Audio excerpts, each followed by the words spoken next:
Time ఎక్కువైపోయింది, నువ్వు మాట్లాడేసేయిగా. అందరికీ నమస్కారం. రాబోయే పార్లమెంట్ ఎన్నికల్లో ఎక్కడ పోయినా కానీ టీఆర్ఎస్ పార్టీకి బ్రహ్మరథం పడతా ఉన్నారు.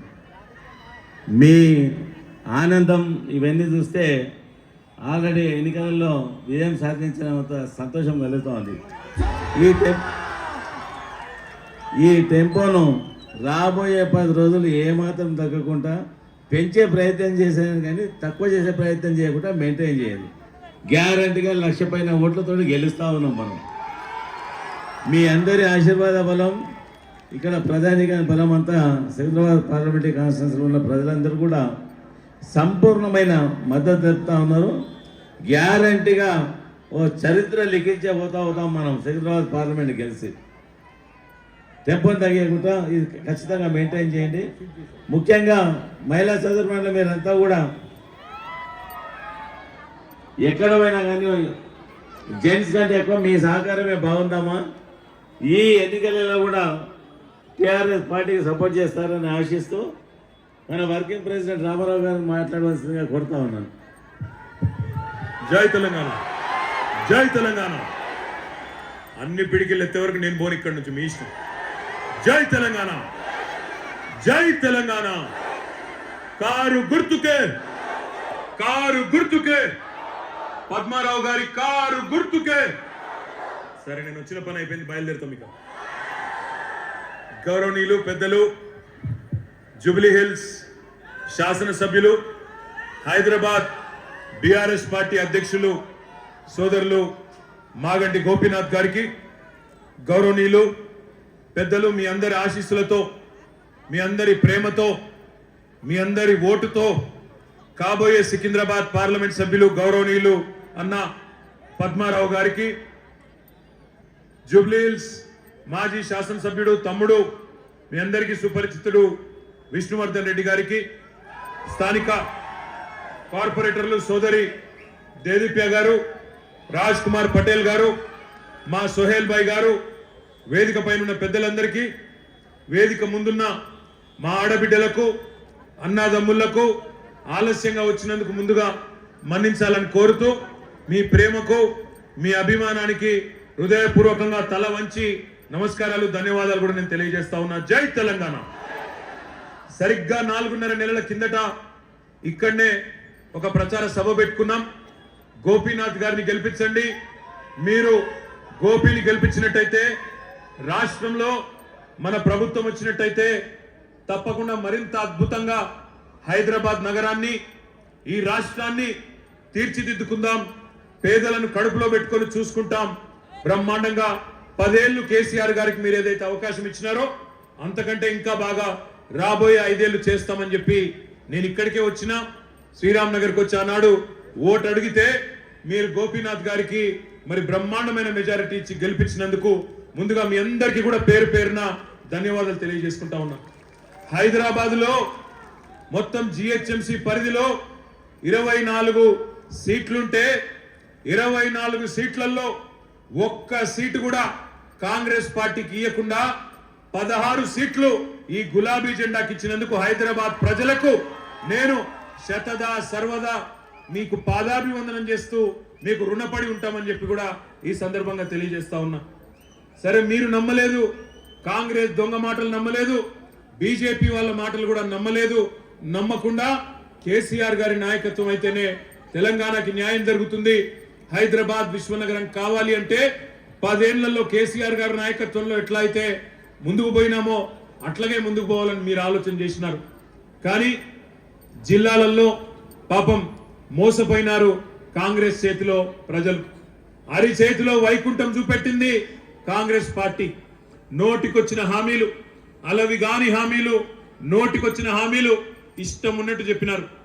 2014లో ఒక పెద్ద మనిషి బడేబాయ్ నరేంద్ర మోడీ 2014లో బడా మోసం చేసినాడు.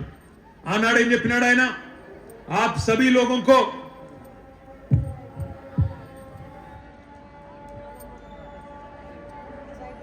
హైదరాబాద్లో హిందువులైనా ముస్లింలైనా ఒకరి మతాన్ని, ఒకరి నమ్మకాన్ని, ఒకరి విశ్వాసాన్ని మరొకరు గౌరవించుకుంటాం కాబట్టి వాళ్ళ ప్రార్థన వాళ్ళ మతం సంబంధించిన ప్రార్థన వచ్చినప్పుడు మనం ఆగి వాళ్ళను గౌరవించే ఒక సంస్కారాన్ని మన పెద్దలు మనకు నేర్పినారు కాబట్టి నేను ఆగినాను తప్ప ఇంకోటి కానే కాదు. దయచేసి నేను మిమ్మల్ని కోరేది ఏమంటే అన్నాదమ్ముల్లాగా హైదరాబాద్లో కులం ఏదైనా మతం ఏదైనా ప్రాంతం ఏదైనా అన్నాదమ్ముల్లాగానే కలిసి ఉన్నాం. హైదరాబాద్ అనేది మనందరికీ అన్నం పెట్టిన అమ్మ లాంటి నగరం హైదరాబాద్. భారతదేశంలోని ఏ నగరం నుంచి ఇక్కడికి బతుకు తెరువు కోసం వచ్చినా కడుపులో పెట్టుకొని చూసుకునే నగరం హైదరాబాద్. ఇదే జూబ్లీ హిల్స్ కాన్స్టిట్యున్సీలో ఎక్కడెక్కడి నుంచో భారతదేశంలోని ఎన్నో రాష్ట్రాల నుంచి ఇవాళ పొట్టకూటి కోసం ఇక్కడికి వచ్చిన మా అన్నదమ్ముళ్ళు మా అక్క చెల్లెలందరూ గత 10 సంవత్సరాలు కేసీఆర్ గారి ప్రభుత్వంలో ఎట్లా శాంతియుతంగా కలిసి ఉన్నామో మీరే చూస్తూ ఉన్నారు. కానీ 2014లో నరేంద్ర మోడీ గారు పెద్ద పెద్ద మాటలు చెప్పి భారతదేశానికి ప్రధానమంత్రి అయినారు. ఎన్నో మాటలు చెప్పినారు. బడాబాయ్ బడా మోసం ఆ రోజు 2014లో చూసినాం. మీరందరూ ఖాతాలు తెరవండి, భాइयों बहनों आप सभी लोग जन धन खाता खोलो, मैं 15 लाख डाल दूंगा, ధనాధన్ డాల్ दूंगा అన్నాడు. ఎవరికన్నా వచ్చినాయా 15 లక్షలు? సంవత్సరానికి 2 కోట్ల ఉద్యోగాలు ఇస్తాను, 10 ఏళ్లలో 20 కోట్ల ఉద్యోగాలు అన్నాడు. వచ్చినాయా ఎవరికన్నా? ఎవరికి రాలేదు. రైతుల ఆదాయం రెట్టింపు చేస్తా, ప్రతి మనిషికి ఇల్లు ఇస్తా, బుల్లెట్ రైళ్లు ఉరికిస్తా, అమెరికా వాళ్ళే వచ్చి మన దేశానికి లైన్లు కట్టి నిలబడాలా, నన్ను ప్రధానమంత్రి చేయండి అని చెప్పి నరేంద్ర మోడీ గారు ఆనాడు చెప్పినారు. 2023లో రేవంత్ రెడ్డి గారు అదే మాదిరిగా మొత్తం తెలంగాణ జిల్లాలలో, హైదరాబాద్లో మీరు నమ్మలేదు కానీ జిల్లాలలో మాత్రం ప్రజల్ని నమ్మించి ఓట్లేసుకొని ఆయన కూడా గద్దెనెక్కి ఇలా చోటాబాయి రేవంత్ రెడ్డి ఆయన ముఖ్యమంత్రి అయినాడు. ఇక్కడ హైదరాబాద్లో కూడా హామీ ఇచ్చినాడు. ఏం చెప్పినాడు? ఇంట్లో కోడళ్ళుంటే కోడళ్ళకి నెలకు 2500 రూపాయలు ఇస్తా, ఇది నా గ్యారంటీ, 100 రోజుల్లో చేస్తా అన్నాడు. వచ్చిందా ఎవరికన్నా 2500? వినబడట్లేదు. వచ్చిందా రాలేదా? ముసలోళ్ళుంటే 4000 ఇస్తా అన్నాడు. 4000 వచ్చిందా? మోడీ గారు చెప్పిన అచ్చే దిన్ వచ్చిందా? రేవంత్ రెడ్డి గారు చెప్పిన అచ్చే దిన్ వచ్చిందా? సచ్చే దిన్ మాత్రం మళ్ళీ వచ్చింది కాంగ్రెస్ రాగానే. మళ్ళీ ఇప్పుడే గోపీనాథ్ గారు చెప్తా ఉన్నారు. ఏమంటున్నాడు? అన్నా కేసీఆర్ ఉన్న నాళ్ళు 9.5-10 ఏళ్ళు కరెంటు కష్టాలు లేవు, తాగునీటి కష్టాలు లేవు, కానీ మళ్ళీ జూబ్లీ హిల్స్ నియోజకవర్గంలో వాటర్ ట్యాంకర్లు కనబడతా ఉన్నాయి, మంచినీటి గోస మళ్ళీ ప్రారంభమైందని చెప్పి ఇప్పుడే మీ ఎమ్మెల్యే గారు చెప్తున్నారు. ఆయన చెప్పింది నిజమేనా? మళ్ళీ కరెంటు కష్టాలు చాలైనాయా? మళ్ళీ ఇన్వర్టర్లు జనరేటర్లు మళ్ళీ కాంగ్రెస్ వస్తే అదే అవుతుందని నేను ముందే చెప్పిన. కాంగ్రెస్ కావాలన్నా కరెంటు కావాలా అని అడిగినాం. కానీ పాపం గ్రామాలలో జిల్లాలలో ప్రజలు మోసపోయి ఓట్లేసినారు.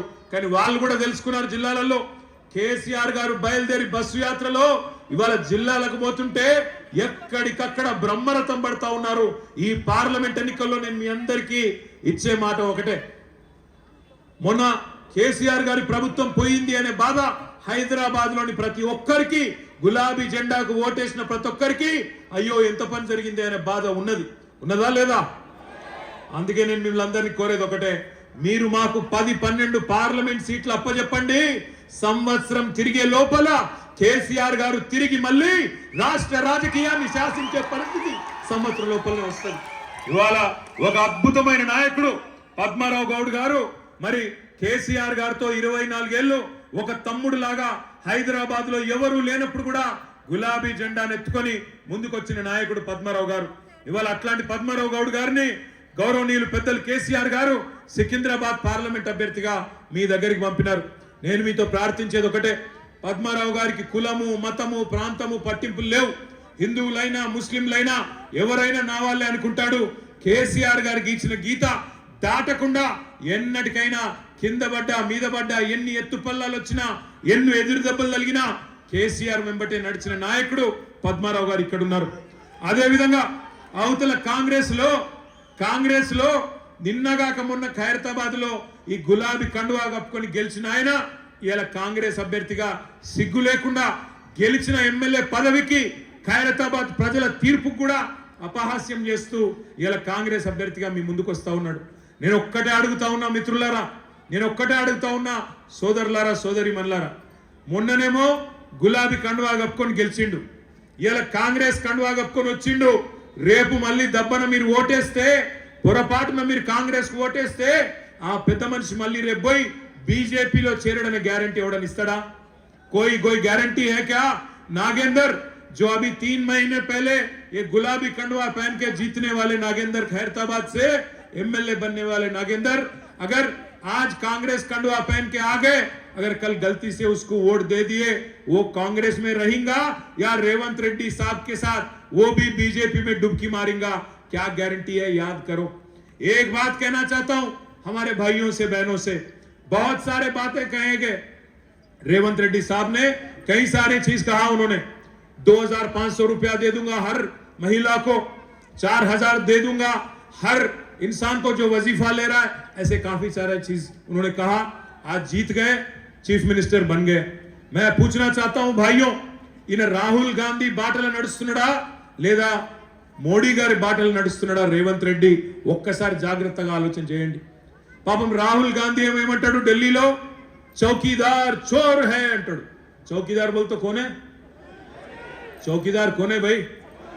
सुनाई नहीं दे रहा। चौकीदार कौन? चौकीदार चोर है अंटाడు राहुल गांधी। మరి రేవంత్ రెడ్డి ఏమంటాడు? नहीं नहीं नहीं नहीं नहीं, चौकीदार चोर नहीं है, चौकीदार हमारे बड़े भाई है। चौकीदार अटा ఆయన పెద్దన్నట. పాపం రాహుల్ గాంధీ అంటాడు అదానీ ఫ్రాడ్ है, అదానీ चोर है అంటాడు. రేవంత్ రెడ్డి ఏమంటాడు? नहीं नहीं नहीं, अदानी फ्रॉड नहीं है, अदानी हमारे फ्रेंड है, अदानी हमारे दोस्त है। राहुल गांधी बोलते गुजरात मॉडल बेकार है, रेवंत रेड्डी बोलते नहीं नहीं गुजरात मॉडल शानदार है। राहुल गांधी बोलते लिकर स्कैम नहीं, कुछ नहीं, अरविंद केजरीवाल को अरेस्ट करना गलत। रेवंत रेड्डी बोलते लिकर स्कैम हुआ, केसीआर की बेटी को जो मोदी ने गिरफ्तार किया वो सही किया। इसलिए मैं पूछना चाहता हूं आपसे, ये आदमी किसके नक्शे कदमों पे चल रहा? ये दानम नागेंद्र, रेवंत रेड्डी कल कांग्रेस में टिकने वाले लीडर नहीं है। कल जाके इलेक्शन के बाद सीधा सीधा एक कतार में खड़े होकर बीजेपी में शामिल होने वाले दो लीडर अगर कोई है तो है रेवंत रेड्डी और दानम नागेंद्र। మీ అందరితో నేను ప్రార్థించేది ఒకటే, కేసీఆర్ గారు తిరిగి రాష్ట్ర రాజకీయాల్ని శాసించాలి. తిరిగి మన హైదరాబాద్ లో కరెంటు సమస్య ఉండొద్దు, మంచినీళ్ళ సమస్య ఉండొద్దు, హైదరాబాద్ కు వచ్చిన పెట్టుబడులు తిరిగి వెనుకకి పోవద్దు అనుకుంటే, మళ్ళీ కేసీఆర్ గారి పార్టీ బలంగా ఉండాలి అనుకుంటే, దయచేసి హైదరాబాద్ లో ఉండే ప్రతి అన్న, ప్రతి అక్క, ప్రతి చెల్లె మీ అందరినీ కోరేది ఒకటే, మీరు గత 4 ఎన్నికల్లో మాకు వరుసగా ఓట్లేసినారు. ఈ ఎన్నికల్లో కూడా నేను మిమ్మల్ని కోరేది, దయచేసి కారు గుర్తు మీద ఓటు వేసి పద్మారావు గారిని గెలిపియండి. 10-12 సీట్లు మీరు మాకు అప్పచెప్తే సంవత్సరం తిరిగే లోపల కేసీఆర్ గారు తిరిగి మళ్ళీ రాష్ట్ర రాజకీయాలలో అగ్రభాగాన ఉంటారు. మీ అందరికీ సేవలు అందించే స్థాయిలో కేసీఆర్ గారు ఉంటారనే మాట నేను మీకు విజ్ఞప్తి చేస్తా ఉన్నా. 5 ఏళ్ల కిందట సికింద్రాబాద్ ఎంపీగా ఇక్కడ ఒక పెద్ద మనిషిని గెలిపించినారు, కిషన్ రెడ్డి గారిని. ఏం చేసిండు 5 ఏళ్లలో కిషన్ రెడ్డి గారు? ఒక్క నయా పైసా పని హైదరాబాద్ కు చేసిండా? కరోనా కష్టం వచ్చినప్పుడు ఏం చేసిండు కిషన్ రెడ్డి? కురుకురే ప్యాకెట్లు వంచిండు. ఆయన చేసిన అతిపెద్ద పని ఏంటంటే మొత్తం 5 ఏళ్లలో కిషన్ రెడ్డి గారు కురుకురే ప్యాకెట్లు వంచుడు తప్ప చేసింది ఏమీ లేదు. 5 ఏళ్లలో కనీసం హైదరాబాద్ కు వరదలు వస్తే రూపాయి సహాయం చేయలేదు. హైదరాబాద్ లో మెట్రో కడుతున్నామంటే రూపాయి సహాయం చేయలేదు. అక్కడికి రాని చుట్టం మనకు బీజేపీ, అక్కడికి రాని చుట్టం ఇవాళ ఈ కేంద్ర మంత్రి కిషన్ రెడ్డి గారు. అందుకే నేను మిమ్మల్ని ప్రార్థించేది, ఇట్లాంటి అక్కడికి రాని మనుషులు పదవుల్లో ఉన్నా నయా పైసా పనికిరాని మనుషులని ఓడించండి. సికింద్రాబాద్ పార్లమెంట్ లో కేసీఆర్ గారు పంపిన పద్మారావు గారిని గెలిపించండి. 10-12 సీట్లు మీరు మా చేతుల్లో పెడితే తప్పకుండా నేను మిమ్మల్ని కోరేది ఒకటే, ఎట్లా అయితే హైదరాబాద్ ను 10 ఏళ్ల పాటు పెట్టుబడులకు స్వర్గధామంగా, పేదలకు ఒక కల్పతరువులాగా కాపాడుకున్నామో భవిష్యత్తులో కూడా కాపాడుకుందాం. రేవంత్ రెడ్డి ప్రభుత్వం వచ్చిన తర్వాత కరెంటు కష్టాలు ప్రారంభమైనాయి, మంచినీళ్ళ కష్టాలు ప్రారంభమైనాయి, వచ్చిన పెట్టుబడులు తిరిగి వెనుకకి పోతా ఉన్నాయి. ఒక కంపెనీ మొన్ననే గుజరాత్ కి పోయింది, కష్టపడి మనం తెచ్చిన కంపెనీ కేన్స్ అనే కంపెనీ గుజరాత్ కు పోయింది. మరో కంపెనీ కార్నింగ్ అనే కంపెనీ ఇవాళ మద్రాస్ కు తరలిపోయింది.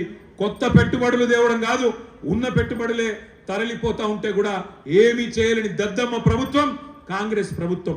అందుకే మీ అందరినీ మనస్ఫూర్తిగా వేడుకునేది, గోపీనాథ్ గారికి ఎట్లా అయితే బ్రహ్మాండమైన మెజారిటీ ఇచ్చి గెలిపించారో అదే రకంగా రేపటి రోజున పద్మారావు గారికి కూడా మెజారిటీ ఇచ్చి పార్లమెంట్ సభ్యుడిగా గెలిపించి దీవించి కారు గుర్తు మీద ఓటేసి కేసీఆర్ గారిని బలోపేతం చేయండి అని మనస్ఫూర్తిగా కొడుతూ ఆఖరికి మా जितने हमारे भाई बहन यहाँ पे है अब तमाम भाइयों से बहनों से एक ही गुजारिश है, आज कांग्रेस पार्टी में वो काबिलियत नहीं है बीजेपी को और मोदी को रोकने की जो आज रीजनल लीडर केसीआर जैसे रीजनल लीडरों में है। आप एक बार गौर करिए, 2014 में तेलंगाना में बीजेपी को रोकने वाला केसीआर है, 2018 में भी जब मोदी का लहर था पूरे हिंदुस्तान में उसको तेलंगाना में रोकने वाला केसीआर थे। 2023 में भी बीजेपी के 30 मारखानों को 32 मारखानों को हर किसी को हराया बीआरएस ने। ईटेला राजेंद्र को, बंडी संजय को, धर्मपुरी अरविंद को, रघुनंदन राव को, उनके जितने भी बड़े बड़े लीडर हैं हर किसी को हराया बीआरएस पार्टी ने। हम बस एक ही चीज आपसे चाहते हैं, पिछले 10 साल जो अमन भाईचारा, जो खुशहाली, जो गंगा जमुना तहजीब, जहां हर कोई हिंदू हो मुसलमान हो इकट्ठे साथ रहते हैं भाई भाई की तरह, वैसे हैदराबाद हम चाहते हैं। हम इसको विश्व नगरी बनाना चाहते हैं। आज बीजेपी इसमें जहर घोल के विश्व नगरी बनाना चाहती है। भाइयों, इसलिए मैं कहता हूं एक केसीआर जैसे सेक्युलर लीडर का साथ दीजिए, उनको और मजबूत बनाइए, 10-12 सीट हमें दीजिए ताकि कल जाके फिर 1 साल के अंदर इस रियासत तेलंगाना में फिर एक बार केसीआर का दौर शुरू हो जाए। इसीलिए मैं आप तमाम भाइयों से बहनों से गुजारिश करता हूं, 13 मई को जो इलेक्शन है, हमारे पद्माराव साहब जो सेक्युलर लीडर हैं पिछले 24 साल से केसीआर साहब के साथ एक छोटे भाई की तरह उनके नक्शे कदमों पे चल रहे हैं, उनको आपका आशीर्वाद दीजिए, दुआओं में याद करिए और कार के निशान पे वोट देके अच्छी तादाद से पद्माराव साहब को जिताइए। ముగించే ముందు మీ అందరినీ ప్రార్థించేది ఒకటే, జనరల్ గా హైదరాబాద్ వాళ్ళ మీద ఏముంటదంటే మనకు ఎంత ప్రేమ ఉన్నా ఓట్లకు రారు అనుకుంటాం, కానీ మీ అందరికీ నేను ప్రార్థించేది, మీ అందరినీ కోరేది ఒకటే, కింద పెట్టి మే 13 నాడు దయచేసి ఇది మన మోడల్ బ్యాలెట్ 4వ స్థానంలో మన కారు గుర్తు పద్మారావు గారిది 4వ స్థానంలో ఉన్నది। దయచేసి 13 మే నాడు అందరూ కూడా ఓటింగ్ రండి, పోలింగ్ రండి। కేసీఆర్ మీద ప్రేమ ఉంటే ఈ పార్టీ మళ్ళీ తిరిగి రావాలి, బలంగా ఉండాలి, మీ పేదవాళ్ళందరినీ కాపాడుకోవాలంటే ఈ 4వ స్థానంలో ఉండే పద్మారావు గారి కారు గుర్తు మీద ఓటేసి దయచేసి గెలిపించండి, ఓటింగ్ శాతం పెంచండి। హైదరాబాద్ లో ఎండలున్నాయి, వడదెబ్బలు దాక్కుతున్నాయి నాకు తెలుసు, అందుకే పొద్దున పూట తిరగకండి, కానీ కొద్దిగా అయితే 9 గంటల లోపల వచ్చి ఓటేయండి, లేదా మరి సాయంత్రం 3 గంటల తర్వాతనన్నా వచ్చి, తప్పకుండా 6 గంటల దాకా ఓటింగ్ ఉంది కాబట్టి ఓటింగ్ కు వచ్చి కారు గుర్తు కోటేసి గెలిపించండి అని పేరున మీ అందరినీ కోరుతూ, మరి తప్పకుండా కారు గుర్తు కోటేసి వాళ్ళు ఒక్కసారి పిడికిలు లేబట్టండి, ఒక్కసారి ఇక్కడ ఉన్నోళ్ళు కాదా అక్క, మీరు కాదా కారు గుర్తు, పిడికిలు లేవద్దు। జై తెలంగాణ। చాలా చాలా ధన్యవాదాలు, ఇంత పెద్ద ఎత్తున విచ్చేసినందుకు మీ అందరికీ చాలా చాలా ధన్యవాదాలు। కారు గుర్తుకే థ్యాంక్ యూ। జై తెలంగాణ।